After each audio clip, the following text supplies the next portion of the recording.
Welcome to Mommy Heal Thyself. We feature guests who provide you with the tools, resources, and strategies you need to say no to a life of pain and suffering from all forms of preventable disease, toxic drugs, and unnecessary surgeries. We hope to inspire you to boldly reclaim your ability to heal and to serve the ones you love. Welcome, everyone, to another episode of Mommy Heal Thyself. And today I have a phenomenal guest. His name is Allan Misner. So, Allan, where are you? I see this interesting background. It's like you're in a construction area or something? No, this is my office. Because I can't really work from home anymore. My wife and I run a bed and breakfast in Bocas del Toro, Panama. So it's a Caribbean island off the coast of Panama. And basically, we don't get hurricanes. So all the benefits of a Caribbean island with rainforest and beaches and everything you'd love to do with no hurricanes. And so because I can't really work from home, I have a small office. It's kind of almost like a little terrarium in here, because on the warm days, this little air conditioner you see behind me really can't keep up. So it's 86 degrees Fahrenheit in this room right now with the air conditioner on. But no, I live in a beautiful part of the world, and my wife and I do run a bed and breakfast. So every day is a little different, a little interesting, and we get to meet a lot of people. So it's a really good place to be. I am so jealous right now. Oh my goodness. And a little backstory. I actually grew up in Belize, which is not far from you in Panama, but Yeah. Belize was in the hurricane belt of the world. So we were We looked at Belize. Yeah, we looked hurricane. at Belize. My wife said, let's look at Belize. I'm like, okay, we can go look at Belize.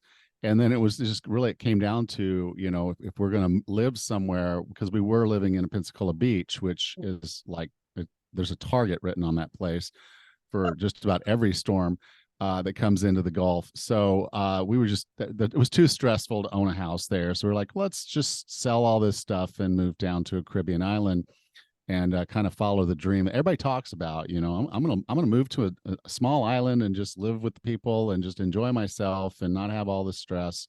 That's where I live. And once again, we're linked up there, Allan, because I live in Greenwood, which is just north of Pensacola. Well, east, sorry, of Pensacola. So I'm right there in the panhandle. I'm still in the hurricane zone. So Probably far enough off that you don't have to worry so much about your house blowing away. But still, yes, you're watching the Weather Channel most of the summer. Absolutely. So now Allan was a successful corporate executive, but along the way at 39, he had sacrificed his health and his fitness. And you ladies know what I'm talking about. And he was miserable. Despite wanting to change, he spent the next 8 years losing and gaining weight and becoming less and less healthy and fit. Then he found the missing link. And with that, he transformed himself, losing 66 pounds and completing a Tough Mudder with his 20-year-old daughter, a level 1 CrossFit coach. Now, this transformation got the attention from friends and family, and he knew that he could help others do exactly what he had done. So today, Allan is a National Academy of Sports Medicine certified personal trainer, a precision nutrition level 2 master coach, and a Functional Aging Institute certified functional aging specialist. He's gone on to earn specialties in corrective exercise, fitness nutrition, behavior change, performance enhancement, and online personal training. He created 40 Plus Fitness Community, providing online one-on-one and group nutrition and fitness coaching for people over age 40. So ladies, we have the perfect person.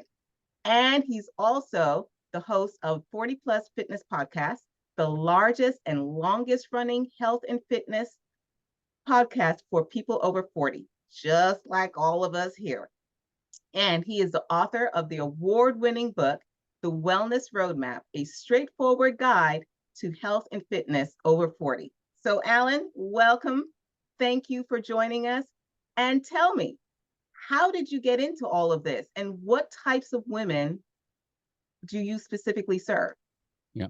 Well, I started all this back in 2014, 2015. That's when the crux of my whole journey started. Not the 39. I was way past that. But when I started to figure it out, I kind of that moment you're sitting there and you're like, okay, why is this so hard? Why am I so good in certain aspects of my life and so terrible in others? And I kind of had that epiphany, which we can talk about in a minute. But I started making that change, and it was like magic. It was like once you know the formula for yourself, once you kind of know yourself well enough, and you start pushing the right buttons, things just get easier. And so I made a fairly drastic change to myself. 66 pounds on a 260 some odd pound dude. But I gained muscle, I got stronger, and I was able to do the Tough Mudder, which is at the time was the hardest civilian uh, obstacle course that was available. 13 miles, 25 obstacles. People failed it, couldn't do it. And I'm like, no, I'm doing this. I'm doing this with my daughter, who was extremely fit. And it was really just a function of saying, okay, I got all lined up and I did it. But you get done with that and you're like, okay, what does all this mean? And what it meant was there was no one there for me. I had to learn all this on my own. I got certified, all these certifications, most of the certifications that you just talked about, I got them to coach myself because, like a lot of people, I was way too busy to be dealing with a trainer and a dietitian and this and that. I couldn't go meet people at a gym at a particular time that they were available. So I had to find a trainer. And most of the trainers that I would talk to, well, they were used to training 20-year-olds. So, they turn around their file cabinet, they'd pull out their workout and say, here you go, Allan, go do this thing. And I would break because I was not 20 anymore. And so everything that was out there, I tried. That was 8 years of that up and down. And it was like, okay, I have to educate myself on who I am today. I have to start actually owning who I am today and not worrying about who I was in the past. I have to actually start figuring out for me today what the rules of the game are to help me lose weight, to get more fit. And then after I was done, I was like, it's just sad that there were no podcasts for anyone over the age of 40 working on their health and fitness. There were a lot for CrossFit. There were a lot for bodybuilding. There were a lot for, biohacking. But I was like, well, what if you're 40 something years old and maybe approaching menopause? I wasn't, obviously, but you're different. And it's like, so how do I solve this puzzle that I can't solve like a 20-year-old? And that's why I launched the podcast and the group and started training people on the side and saying, I can help people, even if it's just a couple people, a handful here and there. If I can help someone figure out what I figured out for themselves, it's going to change lives. Now, as I got going, I actually am pretty good at what I do. But I also was realizing my corporate job was not serving me. So I got laid off from that corporate job and I went home to my wife and I said, hey, I'm not going back. I'm not going to go find another job. It's what everybody else would do. It's like, you're a C-suite executive, just go get another one, right? Like, no, I'm not going back to that. I'm going to start taking care of me. I'm going to start taking care of you. I'm going to be more into my life than I was out of my life when I was trying to be all that. And so then I started training full time. And so since then, I've trained thousands of people, helped them lose weight, get more fit, and just figure out what their magic is that helps them be a superhero and solve this puzzle. So what are the typical symptoms that women are experiencing when they come to you? Well, typically there's a tremendous, probably the most, obviously they're overweight, they're in pain.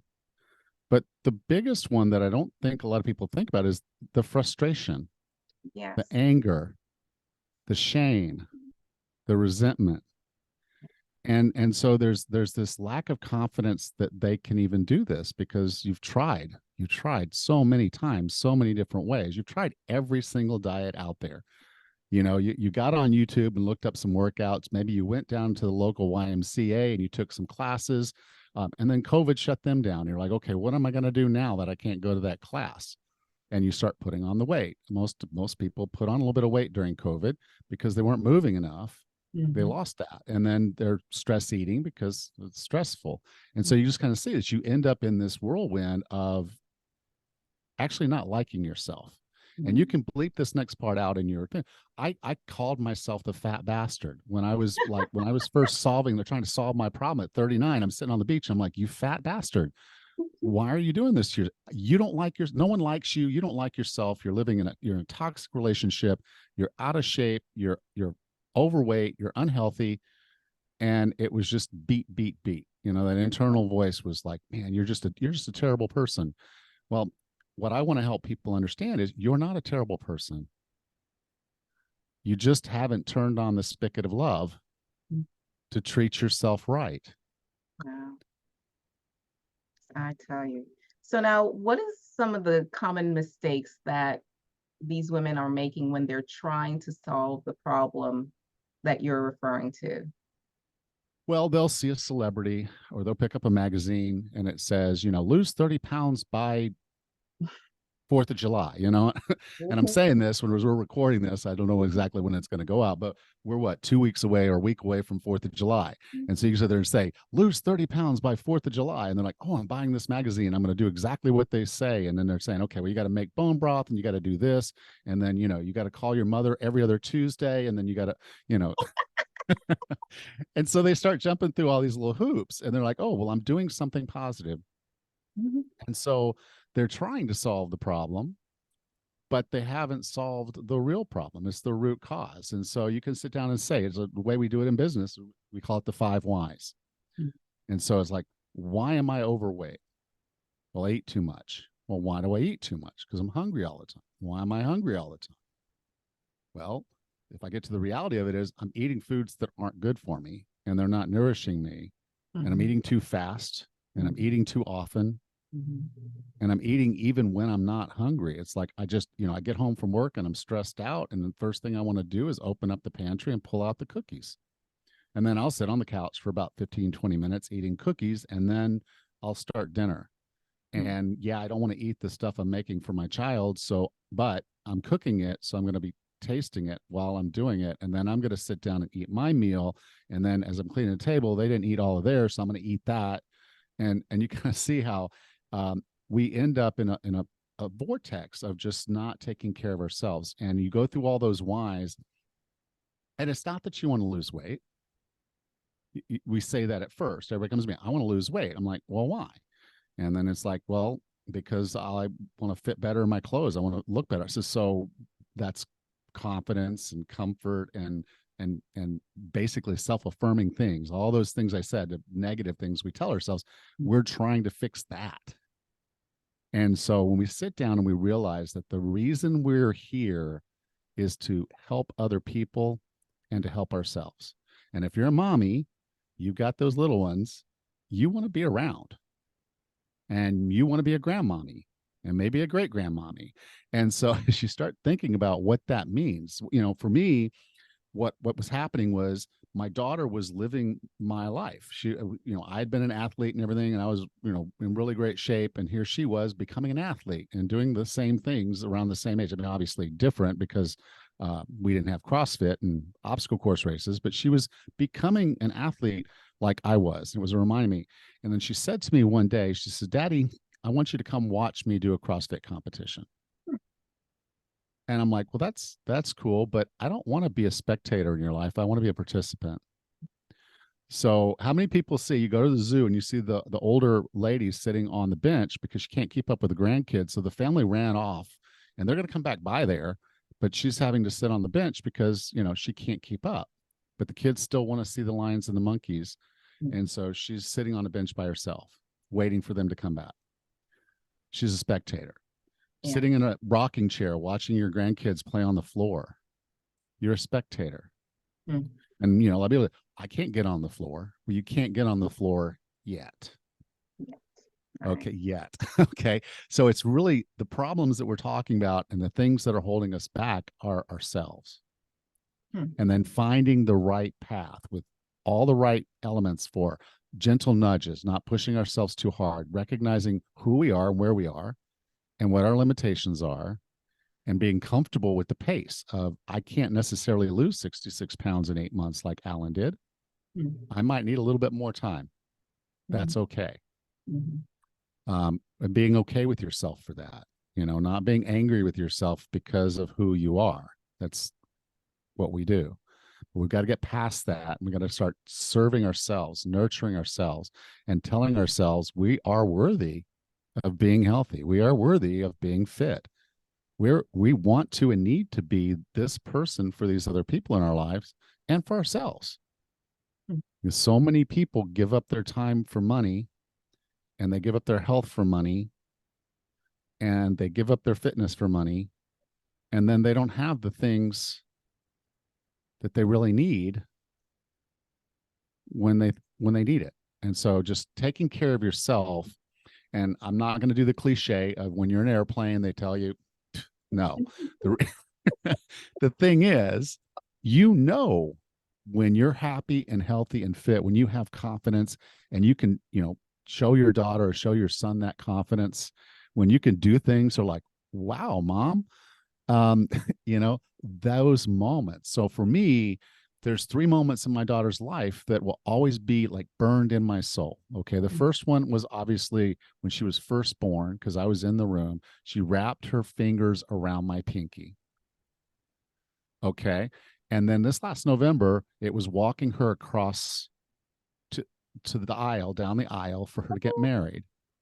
And the other one is finishing the finish line of a Tough Mudder, holding her hands, because I didn't hold her back. She didn't have to leave me back there. I finished with her. Wow. Okay. Holding her hand. And so those are moments that become a part of me now. And I was not in those moments a spectator. I was a participant. That's such a very important point to make. And I must say that the majority of the women that I work with, that is their inspiration, just like you, for wanting to transform their lives, because they want to have more of those special moments with the ones they love, whether it be with their husband or with their children or with their parents. They don't want to be the spectator. They want to be able to participate fully and to serve with that power, and to pursue other areas of their lives that have nothing to do with their family. So that's very, very critical. And, even one of our other guests spoke about, again, your why. Always think about what is your why. So now, what is the number one tip that you would give women that would help them in this journey of transforming their fitness? Okay. Well, the first would be don't listen to anybody in the fitness industry. Does that include you? That can include me, but here's what I'm going to tell you is that they'll tell you fitness is this idealistic thing. So you're thinking, okay, I have to be like Serena Williams, or I have to be like this CrossFit guy, or I have to be like this bodybuilder, or I have to look like that. I remember when I was first starting my journey, so this will show you how old I am. This was the Iron Man came out, first Iron Man movie with Tony Stark.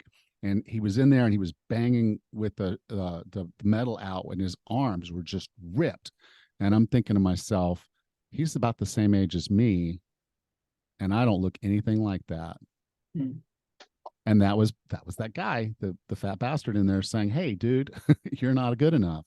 Okay. What you want to go for is fit for task. Okay. And what I mean by that is I met my wife and we were dating, and her son had a little girl, and the little girl was terrified of me because, big ball guy walking around. She didn't know anything, but she was terrified of me. And so I was like, okay, I want to try to build a relationship with this little girl in the right way. And so what I said was, okay, so one day I'm sitting there and I noticed, okay, she loves SpongeBob. She loves SpongeBob. She probably doesn't now because she's like 9 or 10 years old. But I just said, okay, well, she likes to sit on the floor, or she likes to sit there and watch these SpongeBob. So what I did is grabbed my laptop, walked over, found some YouTube videos of SpongeBob shows. And then I just walked over and I sat down on the floor and sat the laptop in front of me and started watching SpongeBob. Now it's a tile floor. You're sitting on the floor. Everything would say, okay, as a, at that point, 50-something-year-old man, I shouldn't be just sitting on the floor. That how are you going to get back up? Well, the get back up was the fact that she sat down next to me and we watched SpongeBob, and it changed our relationship like that. Okay. And so as you start saying, what does fitness mean? Well, no one's going to sit there and say getting up and off the floor, down and on off the floor is a fitness, but it is. It's your fitness. If you need to be on the floor with your grandchild, that's your fitness. If your fitness is the ability to play pickleball or tennis with your friends, that's fitness. If it's to be able to carry a bottle of water up a flight of stairs, like I have to do at Lula's, that's fitness. And then you take it that step further, and it's like, okay, my wife, I want to be there to help her. So let's say she were to fall or hurt herself. Yeah. Okay, I want to be able to help her. I don't want that. And as I get older, even much older, I don't want to be dependent on other people. So I want to be able to open my own pickle jars. I want to be able to wipe my own butt when I'm 105. So fitness looks different for all of us. And so there's not some standard of fitness. Fitness is fit for task based on your why. What do you need to be that person that your why needs you to be? And so just when you look at fitness, don't be thinking about it as, oh, I've got to do all these workouts. Think about it that you're training to be the person you're supposed to be when you're supposed to be there. So as a woman, if you're not doing some resistance training, your muscles are degrading, your bones are getting more brittle, and that's going to be problematic for you when you get older. And it's not about supplementing with calcium. It's not about what you eat. But it is, but eat the right things. But fitness just means you're doing some resistance training, because if you do resistance training, you're slowing muscle loss, sarcopenia, you're slowing bone loss, osteopenia, and you're staying younger longer, which makes you fit for tasks. So recognize you may not love all of it, but it's not a workout. It's not exercise. It's just training. Basketball players or baseball players or football players, they train doing things that are not the sport to be good at their sport. And so you might have to do a few things like that, but just look at it and say, is this furthering me to be the person I want to be able to open my own pickle jar. Yeah. I need grip strength. So I got to do some resistance training to make sure that happens. I got to do some training for that. And that's what this really kind of comes down to, because I think so many people get tied into, well, fitness looks like that. Yeah. And it's not. That's perfect. I had never, ever heard of that. Never thought of fitness in that light. And it makes sense because, I'm not interested in being a triathlon athlete. I'm not interested in all of those things, but I am interested in, like you said, making sure that my fitness fits me and fits the life that I want for myself. And so many of our women, if we shift into that kind of paradigm, it would make so much more sense in terms of motivating us. So what concept or book or program or TED Talk has been most impactful or inspirational for you?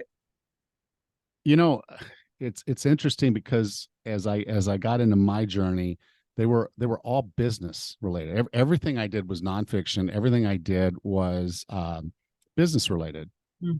And so when I first started my journey, and that was part of my basic epiphany, my moment was when I realized, okay, I'm really, really good at what I do for a job. I've done really hard things. I was in the infantry, in the military, and I was really good.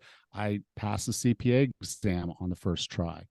And so I've done really hard things that only a fraction. I've run a 50-mile race before.